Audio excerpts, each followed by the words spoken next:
What is up, everyone, and welcome back to 2 Times the Grind. So good to see you.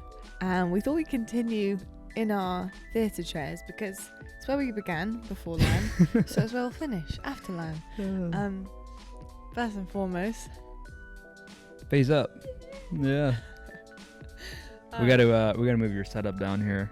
And obviously we just got, we mentioned it last time. Yeah. Actually, it's not really lazy. I actually kind of am vibing with it up there. Well, it's cool having it up there. I do miss having you down here with me, but just been tired. Got back from the tournament, and then obviously to move a full desk and setup down right after isn't exactly ideal. So no, it's not. But we thought we'd just bring you another chill podcast from the movie theater. We're like nomads. We're just traveling. Yeah, we're just traveling around the house. Maybe just do one in every room just to show you the house. But yeah, back from LAN. It's episode 40, I think. Sick.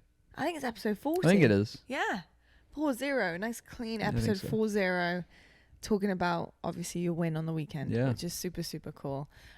Today, we're actually drinking some beans from Texas, and it's actually local to where we were at for the LAN tournament. By the way, I wish you guys could have smell-o-vision right now because unreal. they Smell-o-vision. So freaking good. But they're Full City Rooster coffee roasting studio. This bag came from the Adolphus, which is a beautiful hotel in downtown. It's probably the Texas. nicest hotel. I mean, granted, I didn't see the rooms. It's probably the nicest. I wonder what the rooms hotel are like. I've seen. Yeah. I don't know. Maybe not. There's. It's just different. It's just sick. Yeah. You know what I mean? Like, it's probably not the nicest hotel I've seen in terms of like modernized, but like. Yeah. Well, I think it depends what your style is. Like, I would say it's like a super, super fancy, eclectic hotel. Yeah. Like, beautiful, like absolutely just stunning. I think that's what's cool about hotels. That they're all different. Yeah. So you can like enjoy different, you don't have to go to the same kind of styled one every single time, right? You can have something different and enjoy your stay. But this smells absolutely incredible. It's from, it's a bourbon variety. Its process method is also on here, which is washed. I'm not sure exactly what that means. But the notes are brownie, caramels, berries, and with a really nice sweetness and heavy body. And that's why I chose it, because it's brownie and I thought you'd like it. Fire. So today we prepared it with our French press as per usual, with our Time More grinder, and I also made it iced today. Yeah. So I did almost like a frappuccino in the blender, and banging. Yeah, we killed it. Banging. I'm gonna try it. You tried it, haven't you? I already tried it. I always already try. I can't help it. It's lovely. It needs a bit of sugar though. Yeah. I did put some sugar-free maple syrup in the blender with it, just a little bit. Just needs to a give little bit more, fun. maybe. To be like the frap. Not any kind of sweetness at all. Yeah. I don't mind that though. I've had my sweets. Delicious. Post-event. It's really yummy though. I like it cold. Yeah, it is good. It's nice cold. Yeah. Let's get into LAN, shall we? Yeah, into the event. So probably a shorter episode today, right? We're going to do a shorter one. episode today because we've been waffling on quite a lot in the most recent ones. But what an amazing tournament. I think obviously not just only with you winning, but the competition was insane. I think I might have said it 100 times on the broadcast. If you've been watching, I know you watch it back. Yeah, I've been watching it back, yeah. And the amount of times I say the competition level is just unbelievable. It's unmatched. Oh, it's true. I mean, everyone's really figured out the game. They've made some really good, I've talked about it. They've made some really good changes to the game.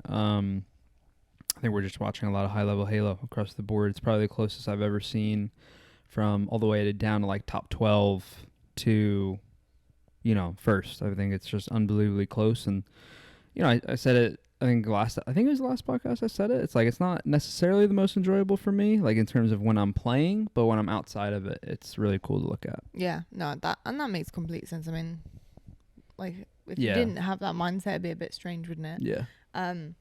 But I think first and foremost, I want to talk about just a couple of teams that have kind of surprised us a little bit with how they're playing. I think the top of my list is Quadrant. I mean, it is almost a shame that they didn't manage to beat their record. Yeah. In terms of European record for highest placement, which is surpassing top 6. And it just is a shame because I feel like that was the moment to do it in terms of what they did at the tournament, and the way that they were playing. It's just a shame that off screen they didn't beat Native Red. Yeah. And it kind of caused them to be in that rut again. It gave them the hard OpTic. side of the bracket. Yeah. You know, I mean, every side Twice, is difficult, but to run into OpTic rather than, you know, and even Native Red is a tough matchup, but you know, with them having a sub, you would, if you're Quadrant, you really want to win that one, especially like while you have it's a prime opportunity, isn't it? You know, to cause an upset to a top seed. So that was a shame. But I'm curious from your perspective, obviously watching them play, because you're thinking at some point maybe we might have to play them. Depends on how I thought we were. go. I honestly, like, no disrespect to Native Red, I just thought that, I told you, remember we were talking about the car, I'm like, I can't imagine. I mean, we've played with the sub being with Formal at Raleigh, but it almost felt like a little bit of a cheat code, because like I've known Matt a really long time, like Formal, so it was like, okay, like, you know, the game was brand new, like there wasn't a lot, there's strategies, but not in the same sense of like how there is now. Right. Like now it's like meta, everyone is aware of the meta, and I mean, granted, Bohm's a great player, so he obviously is going to be able to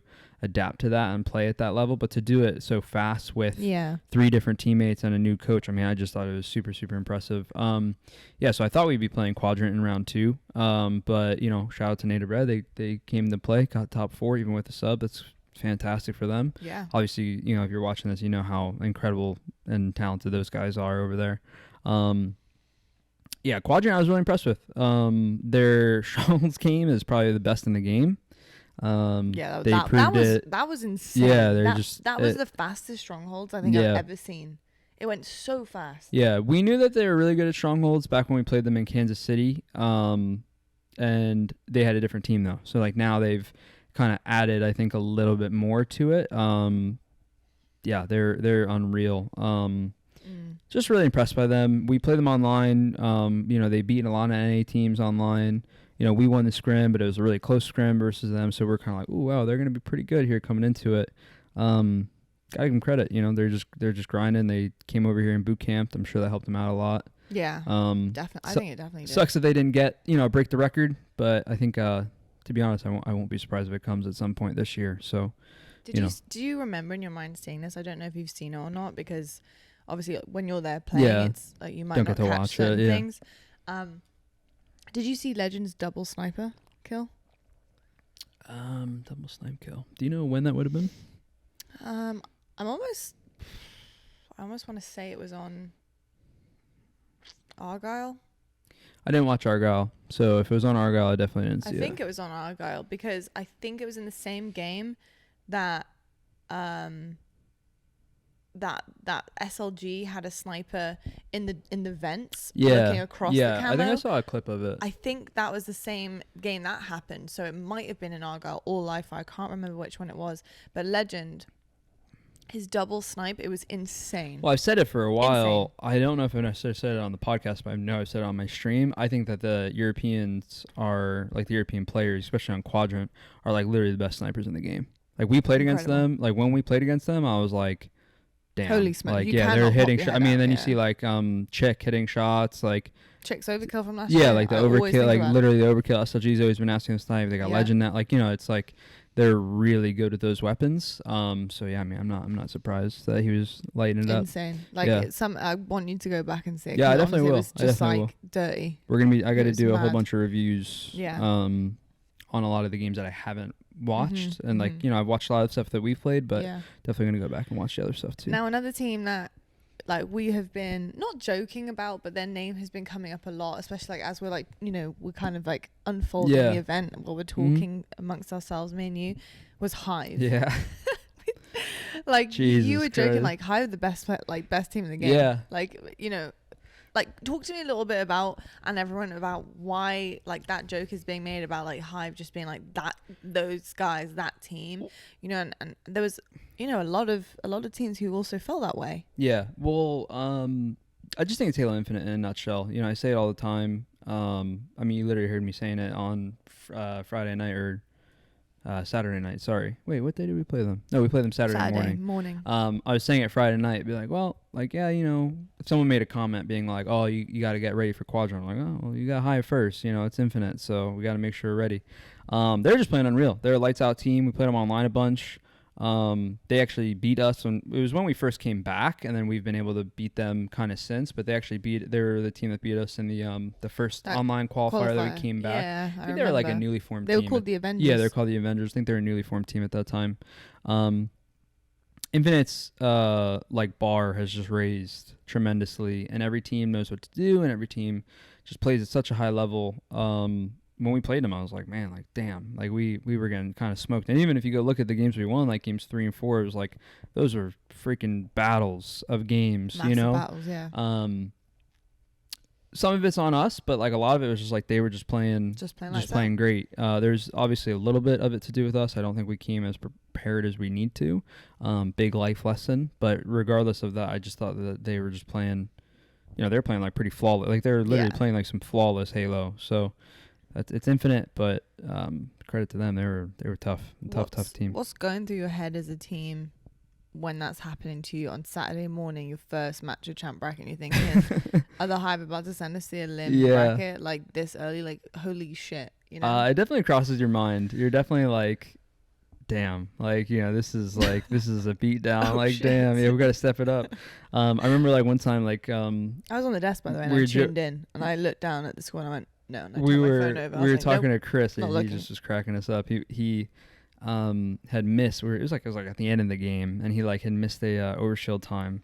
And I was like, Chris, like, damn, like, you know, you missed the time, like, what the hell? And he's like, bro, I was like shook, like, you guys were getting destroyed. And he was like, I couldn't believe it. And I was like, dude, like, I mean, same.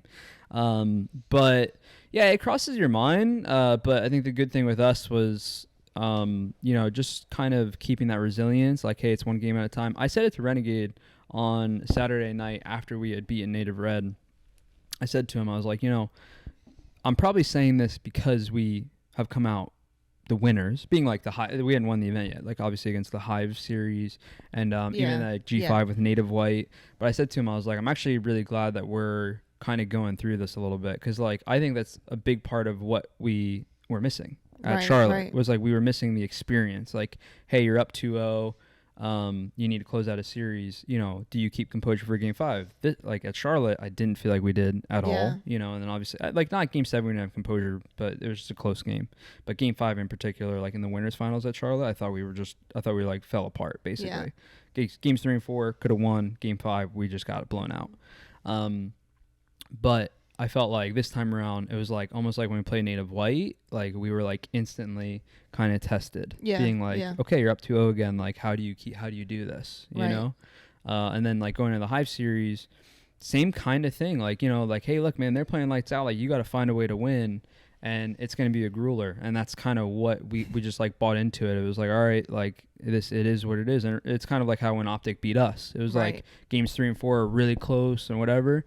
Game 5 got close. We had a big kill lead, which is something that we're working on. But yeah, just like I said it Saturday night, man, I'm kind of glad that we're gaining this experience. It's something that I thought that we had with TJ that, and I'm sure like OpTic would say almost like to be humbled a little bit. It's not just be humbled. It's just the not get complacent as well. It's not even that. It's just like, I think that like when you're a team for a really long time, like the OpTic guys are now and the SSG guys are, I think you just have like a composure and a confidence of like, you've been there before, you'll do it again, you know what to do.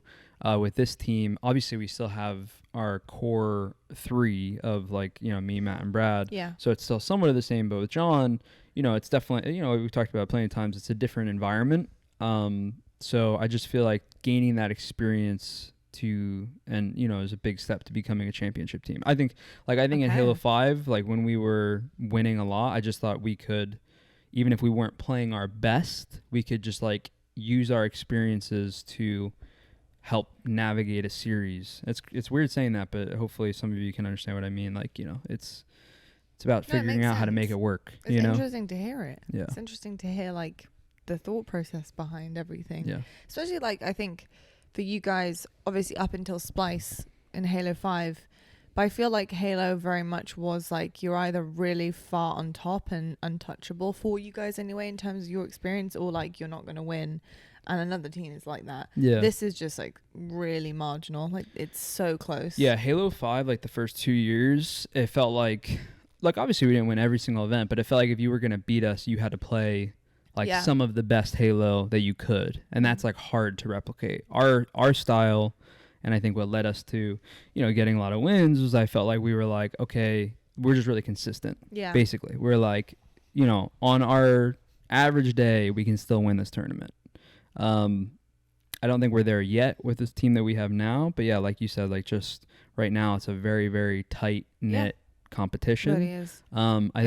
I think intensity and passion plays a big part of being able to close these games out, and I think I've always said I think it's something that we're like still kind of trying to get together.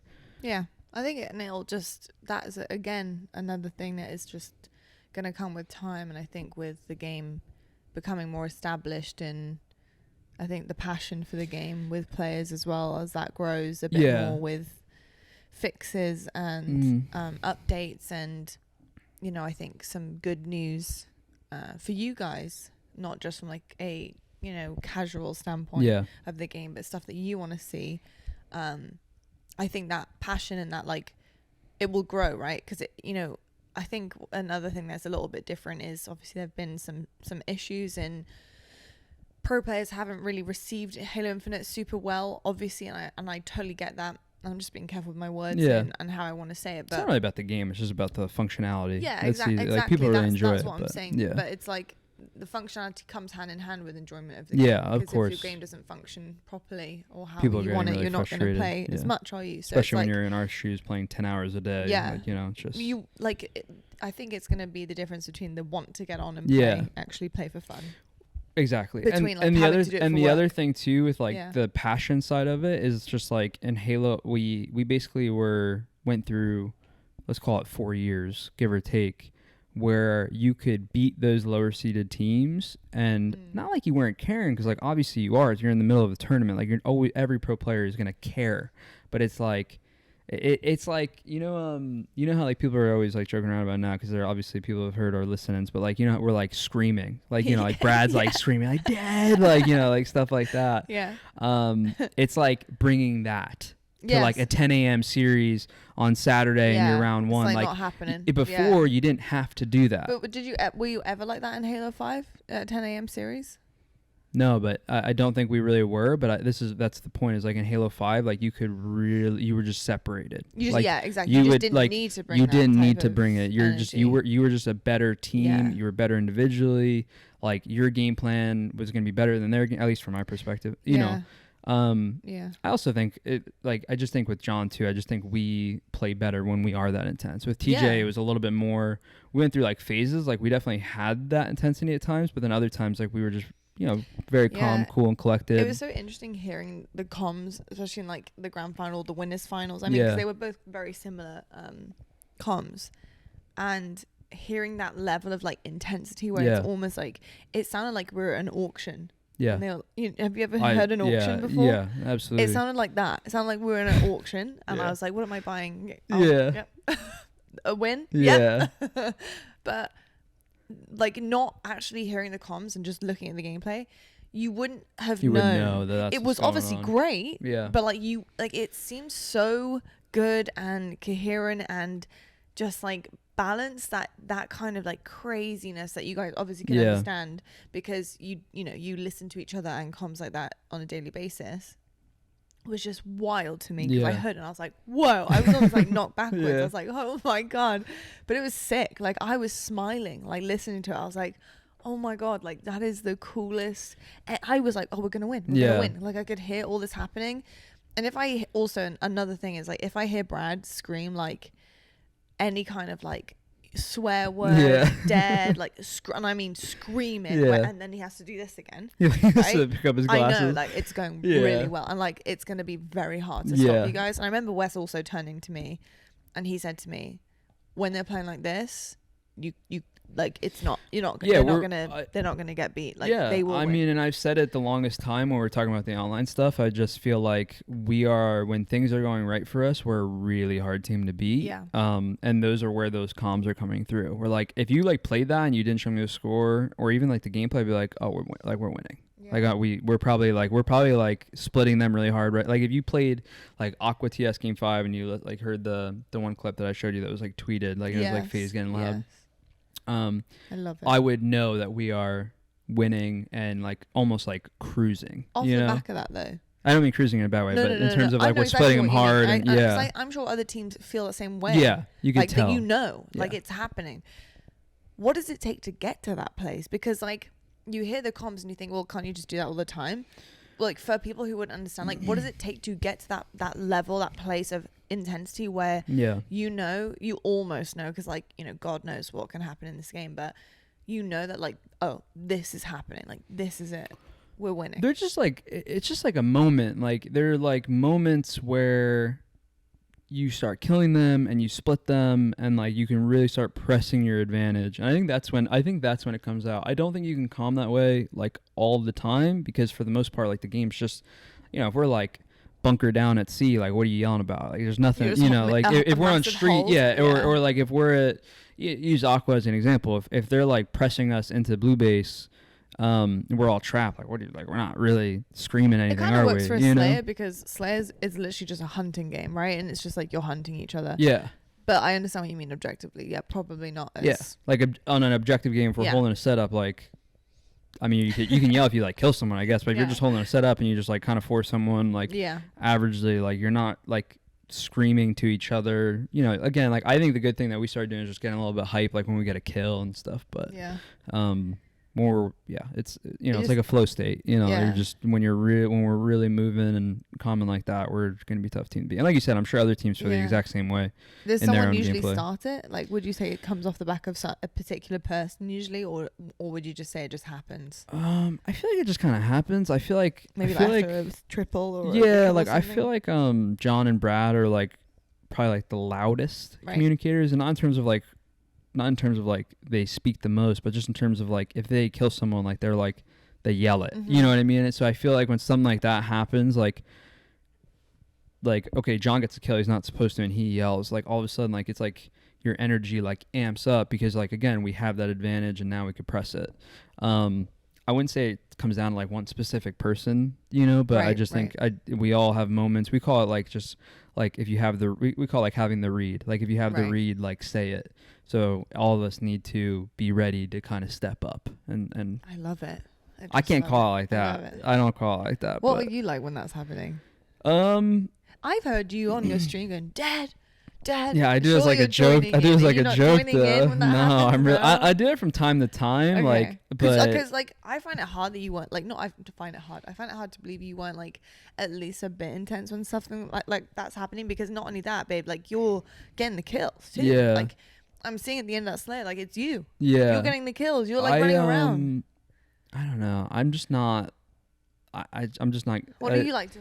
Yeah, like Dead. It just depends. Like on the like on the Aquarius Slayer game, for example, like on that game 5, like I told John, like we got a couple kills. Like Matt had a really nice camo. We had a couple nice string kills, and like I was one hit, and John picks up my kill, and then there was like 2 at pink, and John and I are like going for trades. We end up just like killing both of them. And there's a guy closet, and I'm like saying to John, like, John, I want to kill this guy. And John's like, yeah, I got you. And like, so it kind of starts there. Yeah. But then like after that, like Matt and John and Brad, I feel in that scenario you're just, specifically. Like, listening to them. Yeah, like that's kind of what I feel like I was doing in that scenario. I had a heat wave and I was like pinching in and everything. I'm just kind of like, all right, like I'm just gonna play myself here. I remember you telling me what you were doing when that happened. I remember. Yeah, like you acted it out for me. Yeah, I was remember like, how you yeah. I said it's funny if you showed the listen in and showed my screen specifically, like in that scenario. Yeah. It looks. Can you explain it again? Because it was. So yeah. funny. So like I go yellow, pink side. I won't use like specific callouts because like not everyone will probably know our call out in particular. But so I go yellow, pink side. I said I want to kill this guy. John helps me. I heat wave him and John picks up the kill, and then like they're just like screaming like about pushing into yellow and they're waiting this and do that and whatever. And I'm like yellow, pink door, like just kind of like standing there, like just wait, like we're like, oh, go kill yellow, or like, you know, whatever. And I was like sat at the door just like this, like just looking, like just waiting, because I'm just waiting for nades to come in. And then the nades come in, and I just like kind of casually walk in, like, and they killed I think they killed Bound, who's one hit there, and then I heat wave Kevin, and then like Brad was top car with camo, so I get that kill. and Brad's top card. So this is where we're like splitting them now. Yeah. And I think it was Kevin. I don't think that would actually make sense. I'm not sure. And like Brad is like screaming about like turn and kill shocks now, like, you know, something like that. So you're like, And like I was like yellow too, so I just kind of like yellow thrusts up. I just like slide front base. I get the thrust, and like even like they're screaming these calls car one. Like I'm just walking car one with my heat wave out, and I was joking around a lot when we were talking about it. I was like, it's funny because if you showed the listen in and then showed my POV, it sounds so chaotic. Kind of, give it does, but if you actually listen back to it and like listen to the words, it's actually not that chaotic. But if you went to my point of view, it looks like completely different game is almost going on. What? Yeah, I mean that's something like for this team in particular I'm trying to work on a lot because I'm typically a super aggressive player. But one thing I'm trying to work on with this team is just playing for myself more. And like that's a scenario we actually it's funny enough, we lost to Native Red, and we actually went over that specific scenario of like pushing into the base and stuff like that. And like it was John had talked to me about it, and he's like, dude, like even if we're like pushing into a base, like if you have heat wave or whatever, he goes, I want you to just do what you think you're supposed to do. He's like, don't feel the need to like run in because we're running in or whatever. And honestly, like we had that conversation Saturday night, and then because we were going to Ravad, and then Sunday, like literally I'm walking in the base and it like I just see it in my head, like it's the same thing that we just talked about, you know. I have a question about like the call out stuff when that's happening, that intensity. What's Chris doing when that's happening? Chris is just keeping us on track. Like, you know, obviously in that scenario we have everything, so he doesn't really need to do a whole lot. But I think one thing that Chris is working on doing for us is calling out for people. Like, so we're like calling out a lot, but then like he's making sure people know like if they have the help and stuff like that. So like, you know, if nothing's coming up, like Camo's not coming up, Heat Wave's not coming up, that's kind of what Chris is doing. Chris is really keeping us in check, being like, you know, like, hey, Brad's shooting here. Like, you know, because Brad's calling it out, but maybe he's not saying, you know, no one necessarily knows. Like, if I'm yellow too, I don't know where Brad 100% is, right? So, like, something like that is, like, definitely, a good thing that Chris is doing for us for sure. I love that. I think he got better and better as the tournament was going on. You know, it's like I said, just more experience. I think he helped us a lot on Sunday. Speaking of Chris, we wanted to give a big shout out to one of our biggest fans on the podcast, which is Jordan's dad, Mike. Mike, we love you very much. Thank you for supporting the podcast and supporting us. We turned the camera back on just for you, mate. Yeah. Just for you. But we wanted to give you a big shout out, Mike. Thank you so much. That made my day when Chris said that. Chris was like, yo, it's super random. But I was like, hell yeah. Like, you know? I love it. Yeah. I love it. But yeah, Mike, we love you. Thank you so much for supporting us. Yeah. And by the way, for those who don't know, Jordan is Chris's soon-to-be wife, his fiance, and she's wonderful. But yeah, I mean, I absolutely loved the intensity. I love hearing what was happening for you guys in the grand final. But because we literally only have like 10 or so minutes left, let's talk about you guys winning. Yeah. You know, like what went into it. I mean, how you guys progressed through the tournament, because I think for a lot of people going through the weekend, they probably thought Space Station were going to win. Yeah. I think considering how their first 2 days had gone, how pretty much like perfect they were. Yeah, like, I mean, they didn't drop a map. Hadn't dropped a map until they played OpTic in the so like semifinal. Yeah. Like, you know, I think if you look in terms of the comparison, I'm sure people like, yeah, Space Station are going to win. So what was your mindset like, knowing, you know, in the FaZe qualifier as well, before Space Station were playing Diffie? Yeah. You know, like obviously 2 of them had moved over to Texas with the rest, and they were getting great practice, but that FaZe qualifier was so on point for them. What's your headspace like as a team, knowing that you're going into that winners final and knowing that that's your fast track to the grand final, in a single series potential win for the grand final? Yeah, we think that, I mean, I'll always say, I think the winners final is probably the most important series that you're going to play. Just having that second series to massive. You know, if you lose one, you have another one. But yeah, I mean, like, honestly, I just had a good mindset. You know, we said it a bunch going into it. Like, yeah, it sucks we're like losing these online tournaments, but we're really working on our game. I think you could see it. I think you could see how different we kind of were. Like, we still did a lot of the same stuff that we did from Charlotte, but like, you can definitely see we were a lot more of a team this event. And when we were playing online, it's just something we've been working on a lot. And I think that credit to SSG, they're an unreal team. You know, I said it after Charlotte. I was like, you know, we were a game away from going down 2-0. You know, it's like they were tough at Charlotte, but then post Charlotte, they really I think they just figured it out. You know, whatever it was that they might have been struggling with or whatever, like they're just moving different as a team. You know, obviously it starts with online, but when they got to LAN, they were really playing the same exact way that they were online. Did you think, oh shit? Well, like when I saw how well they were playing, no, I mean, because they're always going to be a tough team. When they beat OpTic, I was like, oh, like yeah, like you know, they're really, you know, because you can win online, and this is the same thing with us. Like we can win online, but you know, when you get to LAN is when you really got to do it. When they beat OpTic, I was like, oh, yeah, they're moving really well together. You know, I'm never like, oh damn, like shit, like what are we gonna do? Because at the end of the day, I think that I've always said it. I think that any of these top teams can really win it. Yeah. If you want it, you got to beat them. You know, that's why I said like I don't really care about who we played in the bracket. Obviously, we ended up not playing OpTic, but at the end of the day, if you want to win a tournament, you got to beat everyone. Yeah, you do. Everyone that's put in front of you. Yeah. So just credit to them. They're freaking lights out. I'm sure they're gonna keep progressing the same way every team is trying to. What about mindset when it's 3-1 and you're moving into street strongholds? Yeah. And it's their best mapper mode. Well, what are you thinking there? So it's like it's interesting because like so we go down 3-1, and the thing with the going down 3-1, we really choked game 2. Game 2, we had like a 7-kill lead. It was like 36-30. We just had a couple bad sequences go our way, and that then nearly killed me, by the way. Yeah, and then it sucks because that was such a big game because games 3 and 4 really suited them. Yeah, massively. It was recharge ball, which we were just not great on recharge for some. We're really going to keep trying to work on it. You know, we really got to get our strongholds and our oddball to be a little bit better. King of the Hill and Slayers were great this tournament. Flags were okay, not the greatest, not the worst. But yeah, like Pit Flag is like their best flag. I think you'd have to ask them, but in my opinion, they're like I think they're probably the best Pit Flag team that I play against. So they're pretty unreal on it.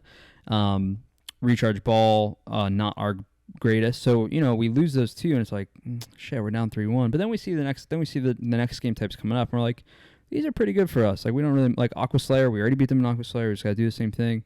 The Streets Stronghold thing, I know you said it's like their best game type, but I would have said it was one of our best. We just, this tournament, for some reason, we were just so lackluster on it. And Renegade had a really good comment right before we were going into the game, because we on Saturday were talking about why we thought we were basically being like too passive on Street Strongholds, because we lost it to Native Red, we lost it to Native White, and we lost it to Hive as well, and we didn't even put up 100 points. So the big focus was like playing it how we used to play it and just being like feeling like really loose, like, you know, you could do whatever you want on the map, just do it, your teammates will pick you up. And the comment John made that was really, really good, I thought, before we went into that game 6 was like, act like we haven't played this game type yet this entire event. Like, play it how you know we can play it. And I think that was a big just a big moment for us, because, you know, then we come out hot and we're playing resets. Like, there was never anything. So it's interesting how it works, because like it's their best game type, but I also think that I guess that's like by a statistic that's like their best or something. But I think that's also, if you're gonna give me the 3 strongholds, I'd say that's our best stronghold. Right, so right. You know, when we're in the winners finals and they have live fire, it's like, okay, we need to get 2 before we get to live fire strongholds, because we're not great at live fire. We got to work on it. You know, we can beat teams on it, but when it comes to the top 3, we're just not like, oh, we're gonna win that. You know. So Gotta say though, bloody hell, good comeback. That, I'm not joking, watching you guys play, I mean, I literally, Shirzi turned to me and said, prepare for the second series. I mean, it was close. I mean, we're right there. People are numbers up here for us. So we're looking at, I mean, you're down 3-1. I mean, we're looking at that as well. Street Strongholds, like, okay, we're going to go to the second series. And then I just, like, you guys just lit up the screen. Like, you guys were unreal. It helped. We had a really good start. Yeah, you had a fantastic start. Really good start, which is great. Which is not usual for you guys. I feel like this weekend your starts was so much better than normal. You had some really good starts, because I feel like a lot of the time other teams will have a much better starting strat, and you guys are kind of left picking up the pieces, which you often do. But you just don't make it easy for yourselves, and it's just like it's hard. And look, one team's always going to win the start. That is what it is, right? It's a 50-50. But your start was fantastic. Yeah. I mean, you were playing lights out. Thank you. I mean, the whole weekend, but like that game, I was just like, damn. I knew in my head. I knew it. It's like the same feeling of that intensity when I saw the way that you guys were playing that Strongholds. In my head, I was like, this is being done in this first series. Yeah. Like, this is not, and in my house, like, this is not going to a second one. If they're playing like this, this is exactly what I have been looking for. It helps, like in Charlotte. Yeah. And it helps too, like, the qualifiers. It helps too to like what you're saying, like when you said, like, this isn't going to go to a second series. Like, I think you can just see, like, we were gaining the momentum. And, like, going into a Game 7, like, that's a big thing to have. And then going on the into flip Game side 7. of it, Space Station are pure momentum and pace. Pure. So, like, they're snowballing through this thing after losing the first one. Yeah. They've now got 3 under their belt. This is the time to cut it off. Like, they're used to having a momentum snowball of 3 games, right? Because that's all they need to win usually. Outside of a grand final is win the 3 games, right? Best of 5. So you guys cut off their supply, their momentum, their supply. Don't get high on your own supply. Right there and then. Yeah. And their momentum was killed. It was crushed after that 3 games. So a lot of people were like, they were so close. They were, but they had a further 3 games to do it. Yeah. But you just cut off their momentum, and that's exactly what they didn't want to happen. Like, that would have sucked. And it also would have fed into, if they had won that there, it 4 feeds games in a into row, the next series for them, that momentum. You cut it off. Yeah, I thought even if we had lost Game 7, I was like, okay, like, we slowed it down. You know, like, we slowed them down a little bit. Like I said, you know, I thought the series favored them a little bit, just in terms of, not necessarily the whole series, but the games 3 and 4. By losing Game 2, which is tough to win. You know, we had a good Slayer record, but it's tough to guarantee Slayer wins at the end of the day. Yeah, we did a really good job, like you said. Like Game 5, we won Game 5 like pretty handedly, if I remember. I think it was like 30 to 35 or 50 to 35 or something like that. It was pretty handedly. So like I think like that was kind of the start of, like, it wasn't like a grueler Slayer. Like, we just kind of won it. Yeah. Not easily, because it's never easy, but, you know, we won it in a good margin. Did they not hit 40 by the end of it? I think they probably did. But I think it was like, I think we had like a good, I think we had like a good kill lead and kind of started trading. No, you did. Because the same thing like Game 7, like Game 7 at one point. Yeah, because Game 7 was like the same way. Like, we had like a 12 kill lead. Yeah. And if you look at the score, I think we won 50 to 44 at the end of it. But like, oh, sorry, in the grand final. In the grand, I was talking about I was talking about Game 5. I was talking about the Aqua game. Yes. The Aqua game. They still might have hit 40 in the Aqua game. I don't really remember, but they did hit 44 by the end of the live fire game. Yeah. But that was kind of like, we had such a kill. It's something we're working on a lot, where like when we have this big kill, every team does it. It's not a secret. Like, when you have a kill lead, like, you just really got to trade, you know, where our faults are is that we're so individual. We've been so individualistic based that, like, when you have those kill leads, we like give them away because we keep playing super individual. Right. Which leads to, you know, a solo death here and there, which leads to them collapsing, which leads to them ripping it which them ripping it back. Yeah. Like, you know, I mean, that's such a huge thing. You think about 4 of you dead, it's 4 points further in. I mean, like, then you've lost your lead entirely. It's you're only leading them by 2. And that's basically what happened we went. I don't think it was in a listen. I think I heard it from like the listen and calm stream or whatever. But the Game 7, when we had that lead and we went like 4 bottom mid, and we like traded out B, we're like, nice, like, you know, we went like 2 for 4, but like we're like, we'll just keep doing that, like, we're good, you know. But it's funny because, like, if you go and listen to it, I mean, what are the casters gonna like really say or do about it? But the casters are like, oh, it's getting a little close. But in our minds, like, it is getting close, but it's also like we're getting closer to win. Absolutely. What just for a lot of people at home as well, and I know we're gonna have to wrap up soon, but what's the difference for you guys between forcing a trade and forcing a kill? Because I know there's a lot of time that, especially in Slayers, like, there'll be moments where you get somebody dead and then you're being pushed because you're like quarter shields left and like, okay, I could get a trade here. And I know there's like almost like a fine art to it. And like if you can get one kill and a trade, like that's a great death. Like you've made that really count.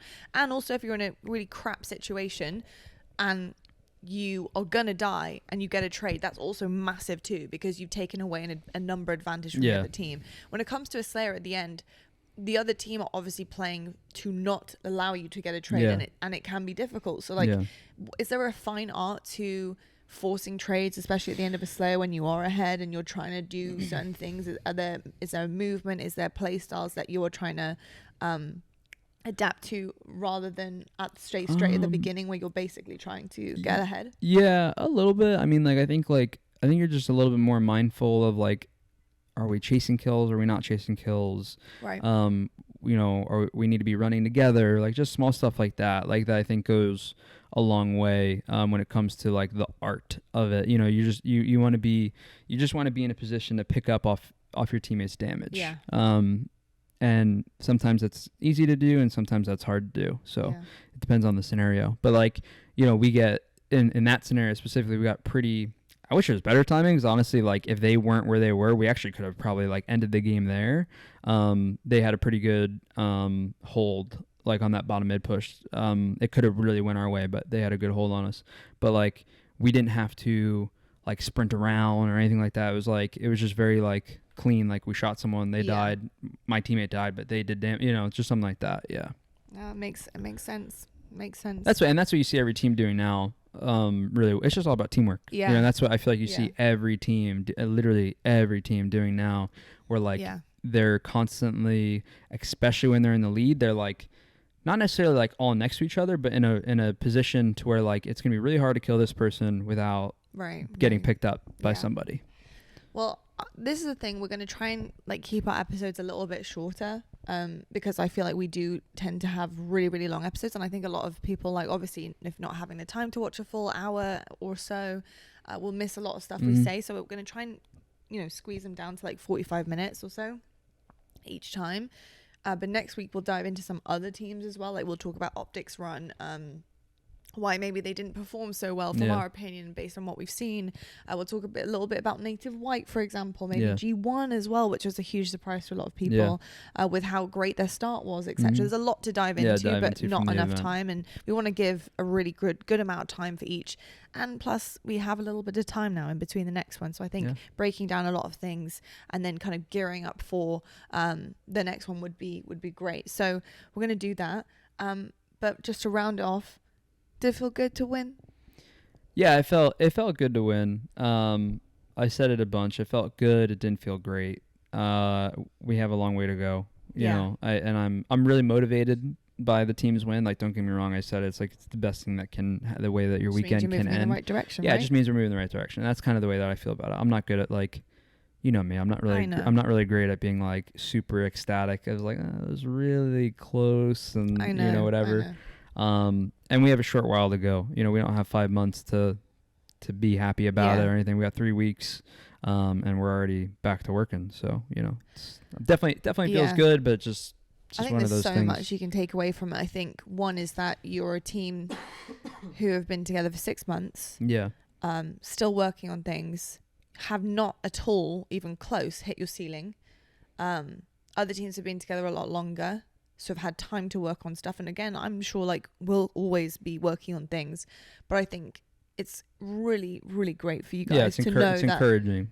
You've just done that, and you're just not finished by any stretch of the imagination in terms of getting better as a team, which is so encouraging. It's just a matter of doing, exactly. And then it's just a matter of doing it, and it's easier said than done. You're playing against great competition, and their goal is to make you their goal is to always going to be to control the pace and to control the game. Yeah. And even if you're like, ooh, we could be so much better, it's like, well, they're also really good, and they're gonna do everything they can to hold you back from doing what you want to do. So yeah, it's just I'm like I said, I'm really encouraged by it. I'm really proud of the fight that we had. Just gotta get back to working. Get back to work, baby. Yeah.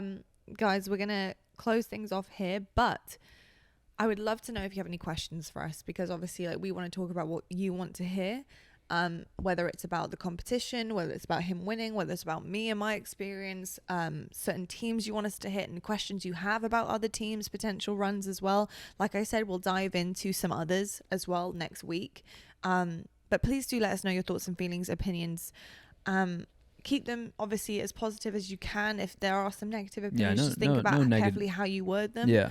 Because it's okay to disagree with stuff, and it's okay to have a certain opinion. So we try to spread positivity around here. So, you know, We even if do. it's about a team and, you know, maybe... Because it's hard. It's competition, isn't it? So even if it's about another team and performance or whatever, you know, let's just keep it lighthearted and keep it, you know, as positive as we can. Indeed. Know? So what we try to do. It is time to rate our coffee.